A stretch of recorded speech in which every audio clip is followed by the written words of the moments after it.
I wanted to go over some wrap ups for the week pretty much, because I do want to cover some newsy stuff that we can kind of flush out and talk about and kind of look at. And to tie this in, you said the food as you guys were leaving ROM for the 30 days end up looking like cat food eventually. So you have your fair share of bad food, right? Yes, absolutely. I ate a lot of ramen noodle during this this ROM period. Your sodium intake was at an all-time high. Yeah. Dude, Absolutely. okay, let's settle this right now actually. Sub food or surface food? Sub food all day. Really? Is it that much better? It's that much better. Okay. So I think you just sold me to go sub IDC right there. Yeah. And I was on an older boat too, so we still had our fryer, which a lot of Yeah. boats don't have now. So like we still had, actually good wings and chicken nuggets. Yeah. Unlike now. Now it's all healthy stuff, Yeah. right? Yeah, definitely. No, it's there. You get what they're trying to go for, though. You're like, all right, I get it. We should probably include more healthy options. Which, Right. People will joke on the Navy all the time, but I'm also like, I remember most places I've ever been, like things that you can eat are typically like everything is low calorie. Like if it's milk, it's like 1% milk. If anything, it's Diet Coke, it's Diet Sprite, whatever. I don't even drink soda like that, but it's just they're trying to make everything as like healthy as possible, which you can make anything unhealthy if you really want to. Yeah. So, but I mean the real kicker is like our ship store literally has nothing healthy in it. Like it's just 100%. It's just like, monsters, Red Bulls, like gummy worms, Skittles, and uniform items. It's how they make their money. So it's like, hey, do you really want these gummy bears? Yeah, you're gonna pay for it, right? But I mean, that the ship store, I think it's meant to be where it's accessible, but it's not like an everyday thing either. Right. Yeah. Well, it's a morale thing too. So they kind of have to serve those sugary items to kind of raise morale a little bit. I want to go off on a tangent on this because a lot of people, you've never been with the Marines yet. So I'll tell you this. It's okay. We have two varying experiences. And I was like, man, these are the Marines. They're rough and tough. They probably, don't have any of those luxuries of the ship of like a ship store. No, I went on a debt where they literally brought out a store, like a mini MCX to go with the unit to sell monsters and gummy worms. And I'm telling you, man. And I was like, is this Marine Corps? Am I in the right spot? And I was actually kind of confused because our RSs or SHs, it's still changing, right. Whatever they want to be right now. So I was confused because when I first went to the Marine side, I was like, I see the Marines here every day. Do they never leave here? And they're like, this is their job. And I was like, oh, they run the MCX, they run the exchange. So whereas our exchanges are ran by civilians, they run theirs by the Marines. So they're the supervisors at the store. Oh, like even like the ones on like the actual ones on the base. Base. Yeah. Oh wow. Yeah. So it's a different way to look at it.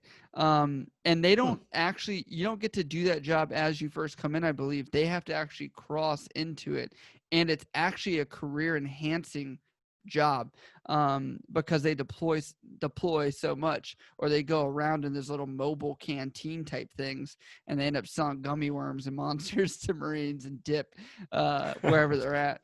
So yeah, it's pretty crazy to see how that came about. But to move on to the topic, 2-1 Marines out of Pendleton, it looks like, that are on restriction of movement actually were served bad food. Let me go to it. Or no, it was Japan. Sorry. It says hundreds of Marines stuck in COVID-19 quarantine were served sandwiches filled with mold. And I sent you this article here, and you can clearly see there's mold on this sandwich. Are you looking at it? Yeah. Yeah. This is, I mean, the expiration date says 2000. I mean, if I'm reading this date right, it's 2018. So right? Is that 12/1/2018? So this is what they say. This lot code corresponds to a date. The number in question on the label was not an open date, but a lot code for tracking purposes. So they explained that the 12/01/18 translated to 1 for the plant where it was made, 20 for the year, and 118 for the Julian date, April 27th, which was when the sandwiches were packaged. So we're talking about, and if they were frozen, it's Right. August. The sandwiches are shipped frozen and have 365 days shelf life from the date production. Upon thawing, the sandwiches should be consumed within 7 days, as stated. So, I mean, we're medical. You've obviously inspected food before, and Yep. done that kind of stuff. What kind of process do you guys do on ship to check your food before it's even given? So I mean, we don't do it daily. It's a monthly inspection that we do. Mm-hmm. But I mean, we can like spot check at any time. So I mean, we bring the thermometer out, make sure the chicken or meat is the right temperature. The biggest thing that we always find is like the rewrapped items, like when they open stuff and then they don't repackage it properly. Yeah. That's the biggest killer that we always find on our ship. But I mean, I've never seen some this bad. Like, have you ever like walked up on the chow line and you're like, this looks suspect today, I'm gonna go inspect in the back? Yes. Oh, you have? Yeah. All right. Normally it's always Taco Tuesday for some reason. Suspect Taco Tuesday. No, this is bad though, man. Like, and to get like, I post on my personal Facebook actually. I think it was Pendleton or somewhere else. I don't have the article up to give it, but they like deliver, or it may have been Okinawa, or somewhere. But they this is before this happened. They like delivered pizzas to some of the Marines. So I actually gave some credit where I was like, dude, some of the leadership is actually caring to give good food to these guys, which I don't see too often. So right. Yeah. No, I mean, go ahead. Like I'll say like it. I mean, I feel like as medical and we always catch like the flack of things, like no matter what, like everything's always our fault. Yeah. But I mean, not saying that this article is stating that, but just this whole COVID thing in general, like we've never had to deal with this before, right? Like every day is a learning process, and that doesn't excuse serving moldy food, but like like supply chains and stuff like that are we never had that planned out for this, for delivering food to Marines or sailors in quarantine, like on our ship when we had people in quarantine, we'd make hot plates in the galley, and then the duty driver would drive to the Navy Lodge where our guys were on quarantine and serve them like that. But again, it's not excusing this, because I mean, serving moldy food to anyone, not just military people, obviously is not a good look.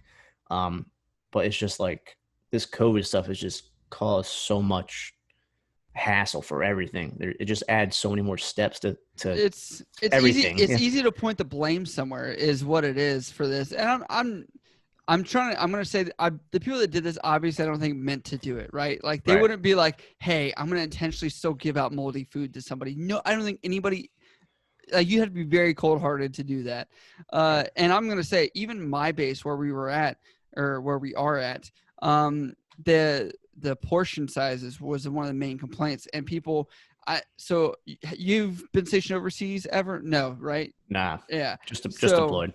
Every time overseas, there is a page that's the most famous page on the base. It's like the Rota Q&A when I was in Rota. It's the Iwakuni classifieds where I'm at now. Whatever, and things just go viral for the community there. So like a Marine posted a photo of their meal and was like, this is what we're being fed in quarantine. Immediately after that, every dependent was outraged. Every person was like, we need to get their food better. And what's funny is people were like, you guys didn't care about the meals before that, even though we've already been served this, for years, that you guys didn't say anything. Yeah. But then I talked to one of the guys that works, that's the supervisor. He was I think he was a gunny or maybe like a warrant officer over there of some kind. And he was showing me like, I had to take photos every day of the food for situational a report, pretty much, to say like, this is what's going on with the food. And he's like, we've actually doubled. So you're actually supposed to get a starch, a vegetable, a protein, and I forget what the whole break, like the ratio is exactly of those, but he's like, we're actually giving double starches. We're giving double of this stuff now. Like, and we're just, the issues now, we're trying to figure out how we're going to order more because we're They're being running out told to give faster. more. Yeah, you're using Right. more food. So, I mean, it's not only just quality, it's supply, demand. I mean, there's Right. so much to it. And you got to imagine, I know some of these Marines too, uh, they're lifters. They're used to, eating like Right. 5 pounds of chicken a day. So Right. they're like, what do you mean I'm not getting as much protein? So yeah, but yeah, it looks like they're taking care of it. They've been trying to fix it over here, but hey, I hope you guys are enjoying this small clip of the podcast. The full episode is going to be released later this week as we roll out episodes. You can check out the previous episode right here where me and Tommy actually talked about some other cool stuff about the military, and we're going to be doing this on a weekly basis. If you have a guest that you want to put down below in the comments, we can definitely share that and try and get them on as well. But as always, make sure you guys subscribe for more content here, and we will have videos every single week. Appreciate your guys' support. Love you guys. See you next time.